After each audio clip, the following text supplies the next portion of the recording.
remember, we remember, we remember, we remember, we remember, we remember, we remember you. How you walked with me, walked with me, walked with me. How you walked with me when we were young and free. We remember, we remember, we remember, we remember, we remember, we remember, we remember you.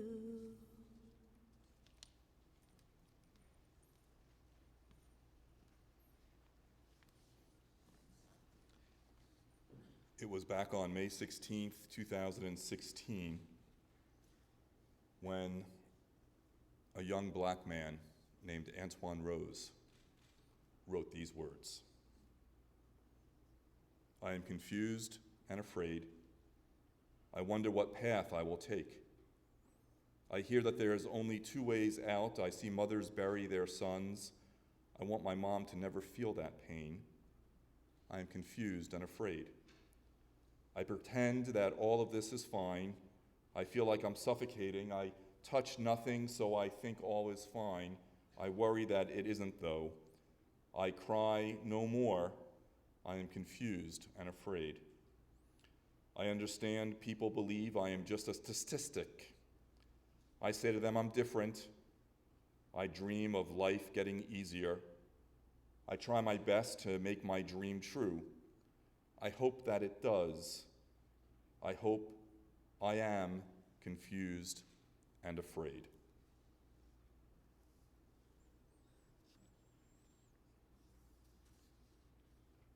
And so now we turn to our partners at the Center of Life in Hazelwood, to Geraldine Massey, to share her story of loss and memory.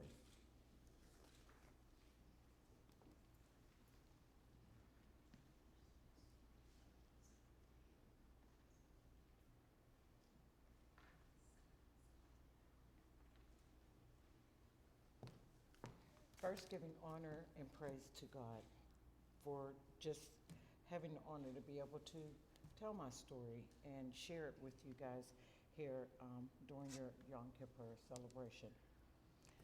My name is Geraldine Massey, and I currently work at the Center of Life in Hazelwood. 25 years ago, I experienced the most tumultuous 18 months of my lifetime. I'm not going to tell you how old I am, but it's been long enough. On February 3rd, 1993, my husband died from colon cancer. He was diagnosed, and quickly, 6 months later, he was gone. At the same time he was on his deathbed, my father was diagnosed with stomach cancer. So while my husband was dying, my father was diagnosed with that C word again. We go on with our life as we can. And October 3rd, 1993, my youngest son, Gerald, was murdered. He was shot in the head on a porch in Hazelwood. That's just not enough for one person. So again, November 8th, 45 days later, my oldest son, Omar, was shot and killed in his girlfriend's home and during a home invasion. 8 months later, my dad succumbed to his colon cancer. So for that 18 months, from February to June, I was in a tizzy. I was just, didn't know whether I was coming or going. But I was able to pull on some strength that I had, that my grandmother gave me. I was raised, my mom and dad, my dad was Catholic, my mom was Baptist, and they didn't really tell us we had to be anything. We just had to go to church and get a relationship with God. And my grandmother took that as that I could go to church with her, and I became in the Baptist church. But I actually was a member to a Lutheran church and a Presbyterian church, I'm sorry. I was Presbyterian that I was a member of. But she taught me that once I gave my life to God, that I could just rely on him and that he would take it away, and that if I had a grateful attitude, that that would make everything better. She really believed that, and she transformed that belief to me. And so at 16, I gave my life to God, and that's when it all started. And with Gerald, I just started thanking him. But with Omar, it was really, I had nothing else. I couldn't do anything. So I just sat in the window, and I thank God for ants, bunnies, butterflies, trees, leaves falling. I did all of that just to get myself through. I had to be grateful, I had to be thankful. But then God helped me with it, because in December of the year 1993, I was watching the news, which I really didn't do because of all the tragedy, but a family was in a car accident, and the mom and the dad survived, but they lost all 5 of their children. It stopped me in my tracks. I no longer was like, woe is me. How grateful am I? I have 3 more children. I have to now take their lives and make something out of them. I can't sit and wallow in what I don't have. I have to be grateful for what I do have, because life, as we've been learning and hearing, and death go hand in hand. We come into this world and we don't know when we're going to leave. We don't know how we're going to leave. That's not something, but if we trust and have faith, we know that we're going to live a decent life, and we're going to come out, in a good part. So it helped me build resilience. It gave me humility. That's what my tragedy brought to me. It brought me that now, who am I? There's people who have lost all of their children. I only lost 2. There are people who have lost their only child, and I still have 3. So I learned to be very grateful. But I was, when my youngest son was murdered, this was the saddest part to me, is that on the streets of Hazelwood, on every corner, you could see young people crying together with no outlet, nowhere, no adult around, because the adults didn't know what to do. They're crying. So there was a great need for mental health even then. So through my building of my life back, I went to work at the Center for Victims of Violence and Crime as a counselor advocate with the criminal justice system. I worked in the juvenile system because I had a smart enough supervisor to say, no, you're not going in the criminal justice system yet. So I did wind up there. I did do homicides, but I started out baby steps. I did all of my healing and my reflection and schooling. I went to school. It was such a blessing. So would I have been there had my sons not been murdered? Like, in my reflection, I'm thinking, so was that the way it was all meant to be? I still don't have the answers, but I know that I'm helping people. I'm able to do something good for people. I then didn't want to memorialize my children because they were murdered, and that word held shame.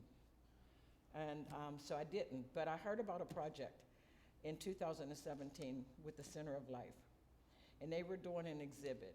I lived, we lived, what did we miss? And that exhibit said, hey, that's how you do it. Like, they did live. So you're honoring their life.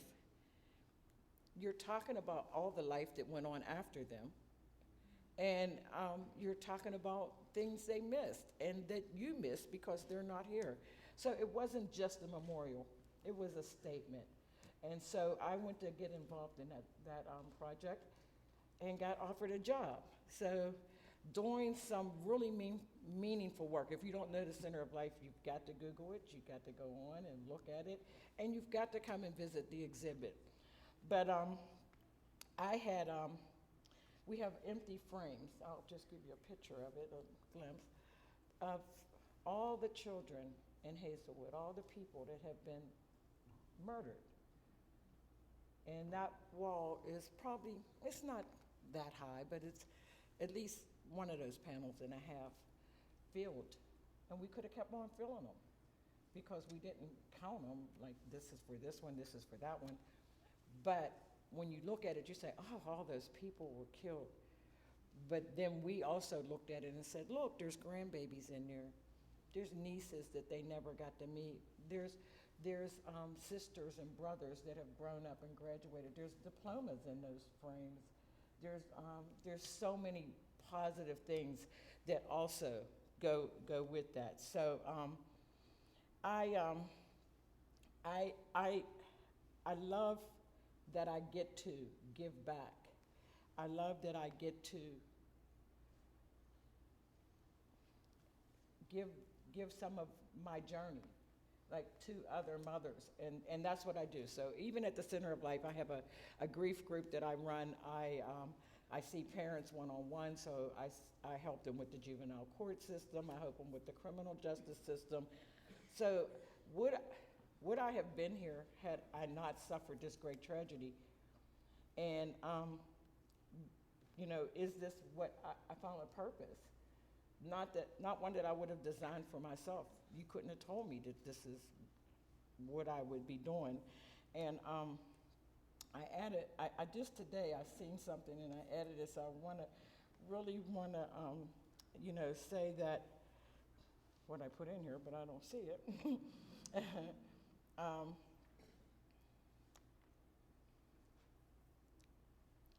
can't find it, of course, but it's too much. Here's what I did. I asked myself at the time, who do I want to be, and what do I want to come out of this? That was part of my reflection. What do I want to come out of this? What do I want to be as a part of? I didn't have any answer, and so I had to trust and have faith that God had an answer. And so God has taken and ordered my steps, and He has brought me to a place where that I'm able to stand in front of you 25 years later, still mourning, still grieving, but able to talk about the joy that I get from being able to serve with other people and love others and teach them some of the skills and coping mechanisms that I too have learned. So again, I want to say thank you to Rabbi Ron for asking me to speak, and I thank you for your time and attention for listening to my story. Thank you.